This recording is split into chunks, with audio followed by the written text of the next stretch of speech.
Salut la team, ici c'est 13, on se trouve dans cette nouvelle vidéo pour que je vous présente mon guide pour bien débuter le nouveau jeu mobile d'Ubisoft, Clash of Beasts. J'ai déjà pu le tester en bêta l'année dernière et il vient tout juste de sortir sur Android et iOS en France et dans le monde entier. Sans plus attendre, on est parti, allez, let's go! Avant tout, je tiens à vous présenter brièvement le jeu. Premièrement, le vrai plus de Clash of Beasts, c'est qu'il combine 3 aspects différents. Si vous aimez collectionner vos propres monstres de type gacha, mais aussi construire vos propres villes et gérer vos propres ressources, un peu à la Clash of Clans, puis détruire celles de vos adversaires avec vos propres monstres de type Tower Defense, dans des batailles PvP intenses, vous allez sûrement le trouver à votre goût. Ces 3 styles de jeu sont extrêmement bien combinés pour créer un jeu rafraîchissant qui sort du lot. Lorsque vous allez débuter le jeu, il est évident que vous allez être perdu, c'est normal, mais avant de vous précipiter, il y a de nombreuses astuces et conseils à connaître. Tout d'abord, les ressources. Votre or sert majoritairement à upgrade en fait tous vos bâtiments, tandis que l'élixir, qui est juste ici, donc s'appelle l'essence, et il sert majoritairement à faire entraîner vos monstres et à faire des dons dans votre guilde. Les dons qui sont juste ici, je tiens à vous préciser. Vous allez sur recherche clinique et puis vous descendez et là vous faites votre don.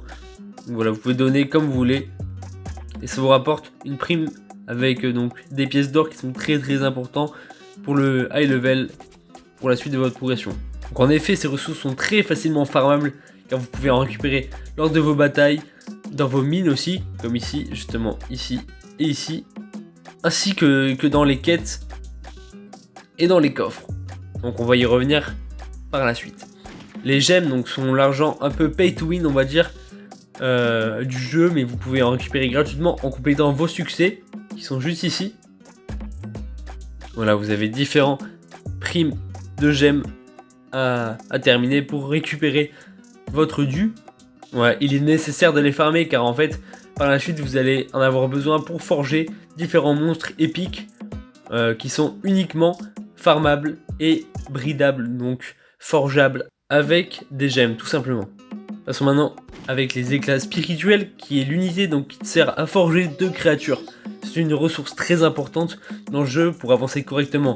Donc elle s'obtient dans les quêtes annexes, juste ici, voilà les combats, mais aussi dans votre guilde, donc dans la prime quotidienne de division, et puis dans les événements hebdomadaires.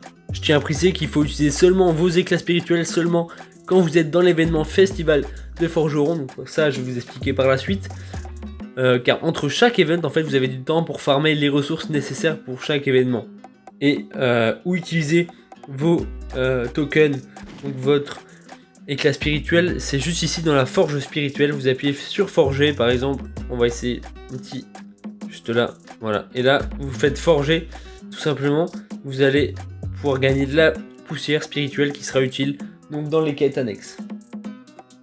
Maintenant on va partir sur la construction. Il y a différents types de bâtiments. Donc vous avez les tours de défense on va dire. Voilà, tour rasoir, tour baril, tour rasoir, tour de Gaïa.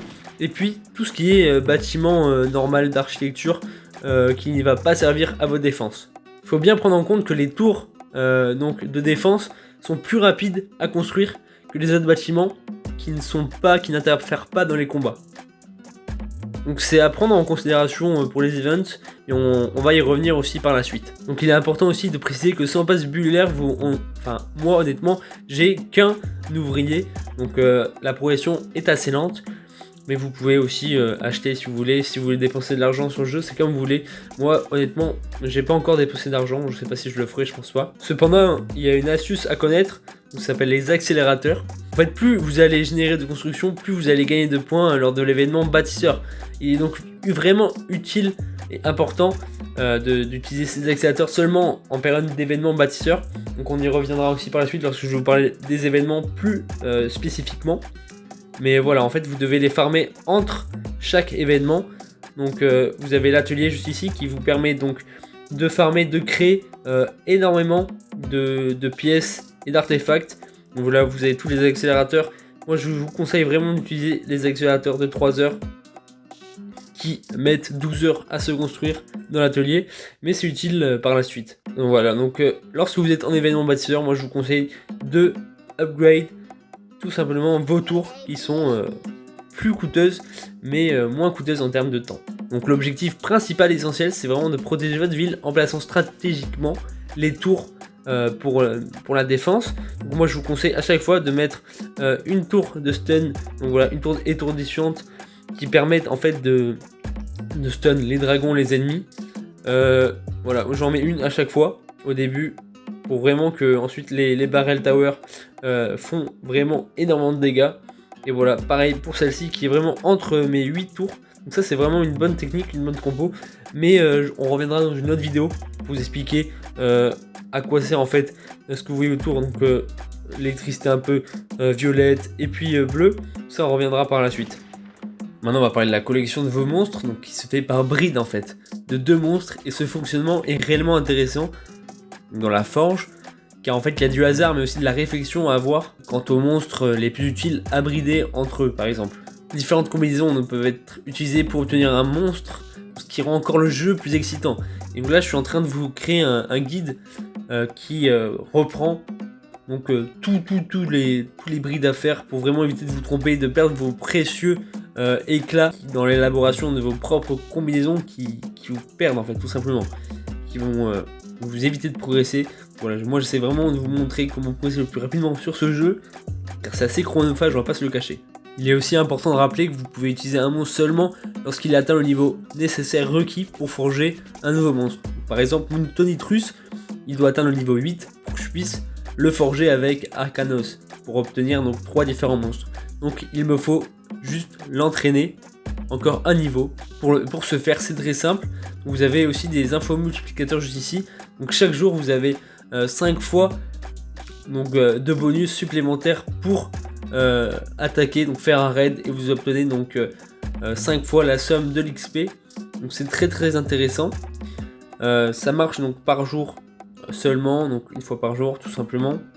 Et pour ce faire en fait vous attaquez seulement une base ennemie avec votre monstre que vous voulez upgrade pour justement qu'il gagne en XP plus rapidement possible. Généralement, comme vous pouvez le voir juste ici, les monstres en fait que vous avez collectés ont des compétences différentes et plus utiles de temps en temps suivant aussi les bases ennemies et le type d'éléments associés. Ça s'appelle donc l'affinité divine. Donc vous avez aussi le revers d'affinité. Si l'affinité de votre bête est identique à celle de l'île, votre bête sera dite maudite. Vous allez perdre de l'attaque et le recharge, donc ce qui permet d'utiliser une attaque, ne se rechargera tout simplement pas et vous allez donc quasiment perdre le combat à coup sûr. C'est donc très important de choisir la bonne créature pour la bonne base tout simplement. Donc se fier aux diverses divinités que vous voyez donc sur la base, la vue de combat juste ici. Et passons donc directement au mode de combat. Donc il existe un mode multijoueur, vous pouvez participer avec 2 amis afin de relever donc des défis en 3 contre 3 ou 3 contre 2 en ligne avec lors des défenses ou des attaques, comme vous pouvez voir juste ici, aider un allié. Donc moi je vais pas le faire en vidéo, mais c'est très facile, vous cliquez sur le bouton participer et là vous allez donc combattre avec votre allié. Et bien sûr vous pouvez aussi combattre une base seule. Donc voilà, vous avez qu'à appuyer sur le bouton attaquer. Si vous réussissez donc à détruire la base à 100% avec un seul dragon, vous obtiendrez donc plus d'XP pour votre monstre que si vous avez utilisé par exemple vos 3 monstres qui correspondent donc à vos 3 chances de battre une base en une fois. Passons maintenant donc aux quêtes. Vous avez donc 3 types de quêtes différentes allant du moins important au plus important. Tout d'abord vous avez les contrats qui vous permettent donc de récolter des éclats spirituels. Ensuite vous avez les quêtes quotidiennes, qui sont assez importantes parce qu'elles vous permettent d'obtenir des primes assez différentes les unes des autres et surtout un coffre d'événements qui est en lien aussi avec votre guilde. Pour justement qui vous permet d'obtenir des primes bonus, c'est un coffre clanique donc qui se partage avec les membres de votre clan.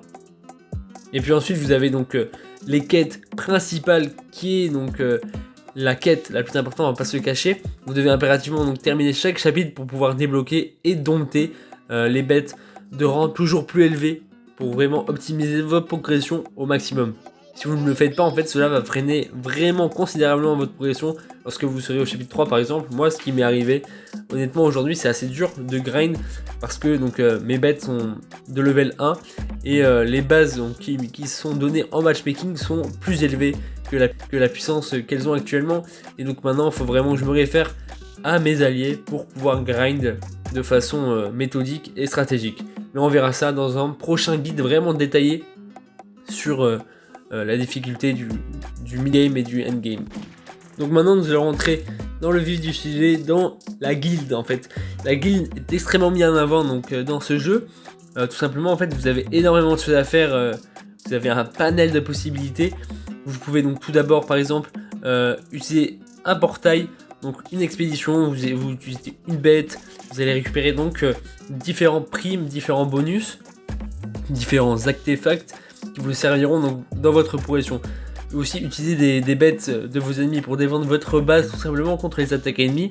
Vous pouvez aussi faire des dons de ressources et donc juste ici donc dans la recherche clanique je vous ai montré des dons de ressources qui vous permettront donc d'avoir énormément de bonus supplémentaires à mettre en pratique dans votre base tout simplement. Par exemple vous pouvez aussi donner des ressources aux membres de votre clan. Vous pouvez transférer, moi je vais transférer à Fast and Gaming, sa chaîne sera en description d'ailleurs, il fait des vidéos en anglais sur Clash of Beats et également. Puis pour terminer vous avez aussi donc dans le trésor clinique, donc 80 éclats à récupérer quotidiennement qui sont en fonction de la division de votre clan tout simplement. Donc maintenant revenons donc au bouton événements. Les événements, c'est vraiment l'atout du jeu. Moi je le trouve en effet. Donc il y a 3 types d'événements. Vous avez premièrement le festival des forgerons qui a lieu en ce moment même, où là vous devez forger de nouvelles bêtes en utilisant vos éclats spirituels au maximum. Très important aussi d'utiliser vos éclats spirituels que quand vous êtes dans ce type d'événement et pas entre chaque événement, ou pas lorsque vous êtes par exemple dans les événements à venir comme les sorts du bâtiment ou les guerres de raid. Vous devez forger uniquement donc durant cette période de festival des forgerons. Je tiens à vous le préciser car c'est très important, car les ressources, les éclats spirituels sont très importants et ne sont pas si facilement farmables en fait. Plus vous allez utiliser vos éclats pour forger différentes bêtes, vous allez donc gagner des points qui vous permettront donc de grind le classement. Donc voilà, moi pour l'instant je suis rang 43, j'ai pas encore trop joué, mais vous pouvez voir que vous avez donc différents artefacts à gagner. Et les jetons de saison, on va aller voir de suite ce que c'est avant de passer aux différents événements. Les jetons de saison, c'est des jetons qui vous permettent de grind les récompenses. En fait, vous allez les choisir et vous allez pouvoir recruter différentes bêtes. Donc voilà, vous allez pouvoir recruter un nazi que j'ai déjà évoqué personnellement. Et voilà, vous allez pouvoir récupérer en fait différents artefacts hyper intéressants. Donc moi, je fais récupérer tout et voilà. Ensuite, donc, vous avez l'event Les sorts du bâtiment, où vous devez améliorer vos défenses et structures de votre base en utilisant donc, vos accélérateurs pour optimiser au maximum le temps de l'event. Donc c'est important vraiment de farmer ces accélérateurs jusqu'à cet event et de ne pas les utiliser avant. Comme je vous ai dit en début de vidéo, vous dans l'atelier, vous fabriquez vos accélérateurs. Ensuite, donc, vous avez les guerres de raid. Les guerres de raid qui sont des guerres entre plusieurs guildes simultanément. Ça c'est un très bon ajout je trouve de la part de Ubisoft pour vraiment encore créer de la cohésion entre les alliés et puis surtout les différents clans qui se battent pour la victoire tout simplement. Donc là on va justement checker les différentes primes. Vous avez énormément de primes à chaque fin d'événement qui vous permettent donc de récupérer des bêtes exclusives dans un temps imparti, en plus d'incroyables récompenses. Vous avez donc le succès des clans qui vous donne énormément en fait de récompenses. Donc votre rang personnel aussi, le rang du clan. Bon, avec Hellhound, le Discord, si vous voulez rejoindre le clan, on sera en description. On est tout le temps rang 1 en fait depuis le soft launch. On fait que grind. Voilà, on a un super clan. Et puis on est premier encore une fois. Voilà, vous avez énormément de contributions aussi à faire dans votre clan. Et puis aussi par rapport à votre rang perso, vous avez différents paliers. Vous avez donc différents artefacts et donc bonus à récupérer. Donc faites vos événements quotidiennement, grindez au plus haut pour vraiment pouvoir augmenter votre progression personnelle. Et puis rejoignez un bon clan qui va vous permettre aussi de pouvoir vous élever et progresser rapidement et surtout gratuitement en fait.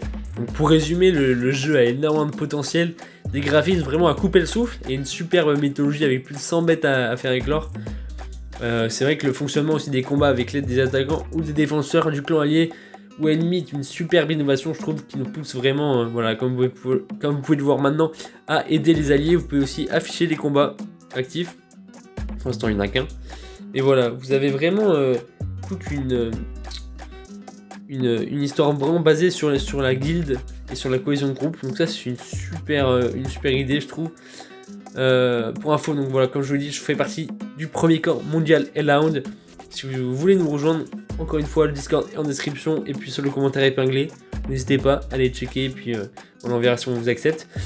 C'est vrai que aussi les événements par saison avec des bêtes exclusives sont aussi vraiment pertinents et apporteront, je pense, du nouveau contenu au fil du temps, car les bêtes en fait à récupérer sont jamais les mêmes. Parce que durant la phase de soft launch, on a eu l'accès à 4 bêtes, je vais vous les montrer juste avant de terminer la vidéo.